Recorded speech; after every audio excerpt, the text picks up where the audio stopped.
আজ বানাবো দেহাতি চিকেন কষা।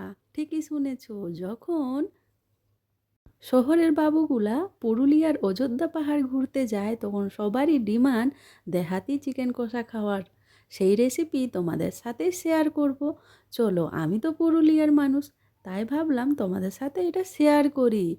যেহেতু আমরা গ্রামে থাকি, তো দেহাতি চিকেন কষা খুবই সিম্পল আর সাদা একটা রেসিপি, সবাই ট্রাই করতে পারো।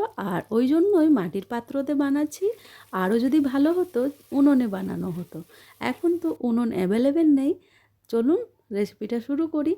মাটির পাত্রর মধ্যে সরষার তেল গরম করার পরে দিয়ে দিলাম তেজপাতা, তার মধ্যে পেঁয়াজটা ভাজা ভাজা হয়ে যাওয়ার পরে দিয়ে দিয়েছি চিকেন, হলুদ মাখানো চিকেন, মানে হচ্ছে মুরগির মাংস। হ্যাঁ, আর তার সাথেই আলু দিয়ে দিয়েছি। দেহাতি যেরকম করে বানাই সেরকম করেই বানাচ্ছি, যখন রেসিপিটা তোমাদের সাথে শেয়ার করছি। সেম যেমনভাবে দেহাতি চিকেন কষা বানানো হয় সেই রেসিপি তোমাদের সাথে তুলে ধরছি। যখন টাউনের বাবুরা গ্রামে ঘুরতে আসে, এই চিকেন কষাটা খেতে খুবই পছন্দ হয় তাদের, দেহাতি চিকেন কষা।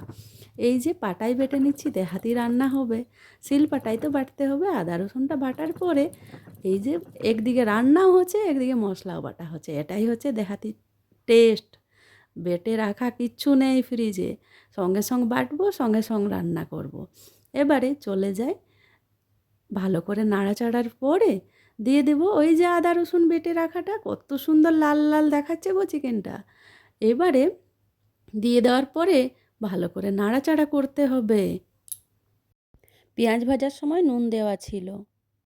যতটুকু চিকেনের মধ্যে থেকে জলটা বার হবে সেই জলেই রান্না হবে, তাই তো এর অনেক স্বাদ। ওই জন্যই মনে হয় শহরের বাবুরা খুব বেশি পছন্দ করে এই দেহাতি চিকেন কষা।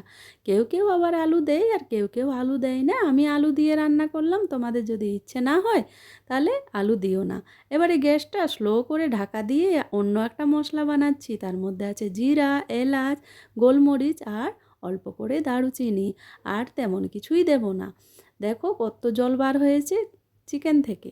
হ্যাঁ, মুরগির মাংস থেকে কত জল বার হয়েছে। দেহাতিরা তো চিকেন টিকেন অত বলে না, সবাই বলে মুরগির মাংস। দেশি মুরগির মাংস হলে আরও ভালো হয় এই রান্নাটা, তবে তার ক্ষেত্রে জল দিতে হয়। আর মাটির পাত্র তো খুব স্বাদ হবে, উনানটা হলে আরও ভালো হতো। এই যে চিকেন কষাটা বানাচ্ছি গো, কার কার জিভে জল চলে আসছে তারা একবার ঘরে বানিয়ে নিও। এই যে বাটা মশলাটাও দিয়ে দিয়েছি। এবারে ভালো করে নাড়াচাড়া করে বেশ কিছুক্ষণ রান্না করে নেব।